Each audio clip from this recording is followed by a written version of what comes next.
let's continue fighting the trainers in this desert, even though I'm not really sure if this is a good idea in real life, since what are the odds you're in a sandstorm and you don't have anything to cover your eyes? Yeah, that's just going to be very irritating. I can't imagine myself in that kind of scenario.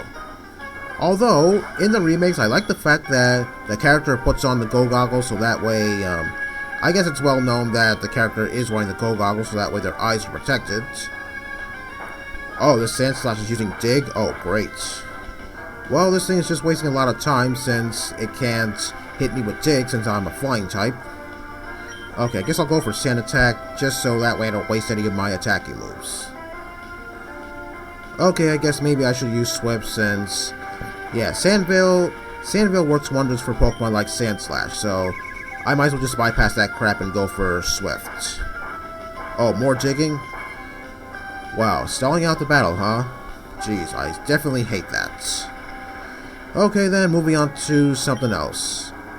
Last video, I think I was talking a little bit about Cradily and Armaldo, and after taking a look at their respective movesets on Cerebi, I think it's best using them when it comes to Generation 4, since looking at Armaldo's moveset, well, I don't think his moveset is very good. I mean, I think it gets only 2 rock moves upon leveling up, that being Ancient Power and Rock Blast. And for some reason, it gets Rock Blast so late. I think it's at level 64. And yeah, that's kind of ridiculous if you ask me. I mean, Rock Slide, I think Rock Slide is your go-to move, but one problem. The only way you're going to get Rock Slide on Armaldo is if you ask one of the move tutors, but that's not going to be until after the Elite Four in this game. Or you can breed it onto Armaldo. Okay, 1 second. Oh, come on, go away. Go away, I don't care. Okay, if I was playing Ruby and Sapphire, then this is where the fossils would have been. Yeah, I would have picked up one fossil and then the other one would have sunk into the sand, denying me of any chance of getting that one fossil. And that's kind of sad that you only get one fossil in Ruby and Sapphire. But in Emeralds, I have the good fortune of getting both. But the other one I'm not going to get until later on in the game. Okay, back to Armaldo. So yes, if you have to go through so much shit just to get Rock Slide onto Armaldo, I think it's best just wait until Gen 4 where you can give it Rock Slide by use of a TM. And as for its bug moves, the only bug move it gets is Fury Cutter, and that's kind of laughable if you ask me. I mean, in this generation, I think the only good bug move in this generation is Mega Horn, and even then Armaldo can't even learn that. Well, what did you expect? Bug is kind of redundant, so I don't expect any less from the moveset of Armaldo.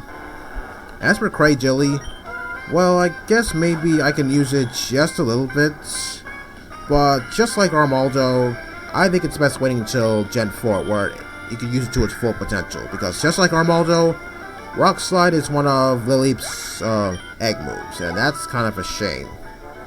I believe the only rock move it gets is Ancient Power. I'm not really sure if it does get Rock Blast actually. But as for its grass moves, I think the only grass move I know that it can get is Giga Drain. Well, actually there's also Solar Beam, but if you really want to use Solar Beam, then Max would just bring out the sun so that way Solar Beam is 1 turn. So yeah, Giga Drain. Well, I guess maybe it's its best asset since, well, it is a healing move and maybe it could work wonders even though it only has 5 power points. But I did say last video, I did kind of imitate Steven's moveset for Cradily, that having, no, I had a Sludge Bomb, Ancient Power, Giga Drain, and I think Confuse Ray on my Cradily. I was only trading it up because I just wanted to see its Pokedex entry. And at the same time, I guess I was trying to complete the Pokedex. But after looking at Cradyly's stats, it looks like its special defense is, I guess, pretty decent. But as for its offense, well, I guess maybe its offense is not too shabby. Well, I do know one thing, that thing is good at stalling. I do remember in Black and White on the Battle Subway, that thing was really stalling me out. Well, lucky for me, I used Taunt, so that way, maybe if it ran out of attacking moves, it can just struggle itself to death, because it kept using Stockpile. So yeah, Taunt works wonders for a Pokemon like Cradily who love to stall the battle. especially for other Pokemon who don't even have any attacking moves at all. Yep, that's one of the more annoying things about places like that. You don't know what Pokemon you're going to encounter, and when you do encounter a certain Pokemon, they're going to solve the battle to the point where one of you is just going to struggle yourself to death, and that's kind of annoying, actually. So yeah, if you want to use Cradily, I think it's best using it in Generation 4, where it actually gets full use of its potential. Okay, now I want to shift my attention to something else. You do realize that we've been fighting certain hikers throughout the entire game, right? Okay, we've got a rare candy hidden in this rock. Okay, in the bottom left corner there. Okay, yeah, as you can see briefly, that guy, he could be a hiker, but he's really not. He is a Ruin Maniac. And how ironic is it that you find Ruin Maniacs in the same place where you can find Regis? Like for instance, in this desert area, I'm going to find Regirock a lot later in the game, and as for the other locations where the other two Regis at, you're guaranteed to find some Ruin Maniacs there. So, yeah, I always found that to be sort of ironic. But yes, Regirock is in this vicinity of the desert, but I won't get it until later on in the game.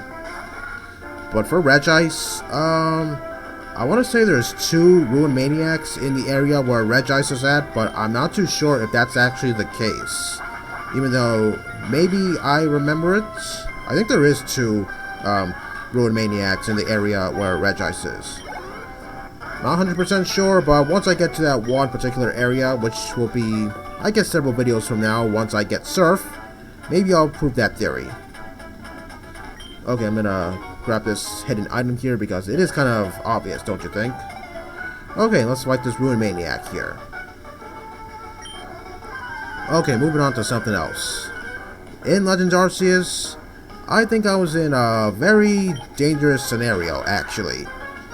You know, one of those side quests where you're investigating some huge, massive outbreaks of Pokemon? Well, when I was in the Alabaster Icelands, I saw a horde of Bidoof, and I did manage to catch them all. But I was in kind of a dangerous situation. I was faced with a whopping 6 Alpha Bibarels. I didn't know that so many Alphas can be in one place. And lucky for me, I had a whole lot of Sticky Globs with me. Yeah, so it turns out the Sticky Globs are the best items to use when trying to stun certain Pokemon. I mean, Spoiled Apricorns and Balls of Mud, well, I don't think they cut it because, well, you can't even buy them anywhere. Sticky Globs, yes, you could definitely buy them somewhere. Not only that, I didn't even realize you can stun Alpha Pokemon with those Sticky Globs until I tried stunning each and every one of those Alpha Bibarels with the Sticky Globs. So yes, I tried getting to that one battle as best as I could, and in hopes that those Bibarels don't kill me. Well, they did tackle me a few times, but at least I didn't die. Somehow, I managed to successfully catch them all. I'm not really sure how, but I managed to catch them. I mean, I think the only other time where I saw, like, more than one Alpha Pokemon at the same time was during a, another, what is those things called again? Time-Space Distortions? Okay, I'm gonna go back and heal since Skarmory's kind of running low on Steel Wing power points. I mean, I probably won't use Steel Wing all that much, but still, I still want Steel Wing around just in case I really want to use it. Okay, the only other time I saw more than one Alpha Pokemon at the same time is during one of those Time-Space Distortions. I believe one of those Pokemon consisted of Vaporeon, and the other one, well, shoot, I don't really remember. But one of them was Vaporeon, but fortunately, I didn't catch them because there were so many other Pokemon around it. I mean, if I really wanted it, then I would have fought it with one of my Pokemon, but if I did that, then I would potentially be facing at least 4 Pokemon. And I definitely don't want to do that because my Pokemon can only take so much abuse from certain other Pokemon. Well, not to mention the fact that at one point I think I did die from one of those Time-Space Distortions. Well, it wasn't really all my fault because there was just so many attacks coming from everywhere, I didn't even know where they were coming from. So, yeah, I just tried dodging them as best as I could, but I guess those attacks were just completely overwhelming me, and naturally I lost some of my stuff, unfortunately. Yeah, those Pokemon there don't mess around, especially if some alpha Pokemons pop up right in front of your face. But hey, on the other hand, when you least expected, maybe some rare Pokemon could possibly pop up in your face. That being, certain starters. Okay, I have a very interesting scenario that I can do right now. Okay, to the right there was a camper, and in the middle there's either a hiker or a ruined maniac, hard to tell. And even though you couldn't see it, on the left there was a picnicker there. I can fight these people in whatever battle I want, but I'm not really sure how long the battles are going to take, since I'm almost at 11 minutes, so maybe I'll fight these guys in single battles, just so I don't go past 15 minutes. Because given the fact that some of these people could possibly have Pokemon that could possibly stall out the battle a little bit, I think it's safe if I just take on these guys in single battles. Okay, so back to Legends Arceus for a second. If I decide I want to pick up Legends Arceus again, well, let it be known that Sticky Globs can stun Alpha Pokemon, something I didn't know that could happen. I mean, for this entire time, I guess I was using Balls of Mud in hopes of stunning them, but I'm not really sure if it really did work, or maybe I was just using Balls of Mud on the wrong Pokemon or something, because no matter how many I use, some of them just weren't getting stunned. So yeah, it looks like Sticky Globs are my go-to in order for me to stun certain Pokemon. But that depends if I actually do want to pick up Legends again. Let's see. Okay, I guess I'll go with Sceptile for this one. I was debating on whether to go with Skarmory or Sceptile, but given how, I guess maybe Marowak's physical defense is, I guess, pretty decent, maybe it could survive at least a Steel Wing, but I guess maybe Sceptile has a better chance of one-shotting this thing with Leaf Blade. So yeah, next time I decide to put myself in danger involving those alphas, I'll be sure to get some Sticky Globs so that way maybe I could catch them. Because there were so many alphas that I miss, I just wish I knew about it a little bit sooner. My Sandshrew loves eating my sandwiches. You don't even have a Sandshrew on your team. You just have a Cubone and a Marowak. I'm pretty sure he had a Sandshrew in the regular Emerald, but this time around, no, he does not. Which I always found to be kind of funny, actually.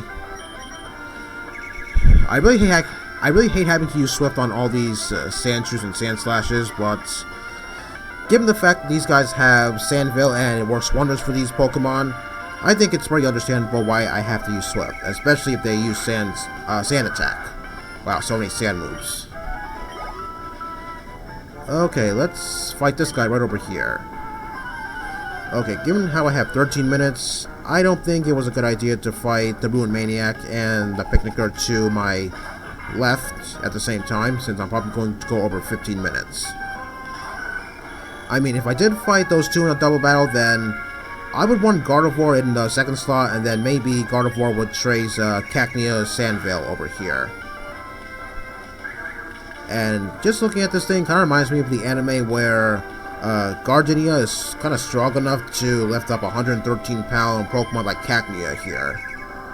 Even though I've never seen a cactus in real life, well, I don't think anybody could lift up something like that. Oh, a Cacturn? Okay, this one might be kind of troublesome since it is an evolved Pokemon. And given the fact that this thing has Sandvale, this thing's going to be pretty annoying to take down.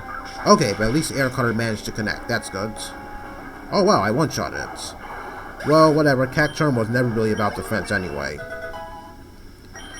Okay, somehow this battle wasn't as annoying as I anticipated it. Okay, given the time I have left, I don't think I have enough time to fight this Picnicker here, so I think I'm just going to leave it off for next time. So next time I'm going to wrap up the desert and do some other side quests, and hopefully make it back to Petalburg City. Hopefully. See you all next time.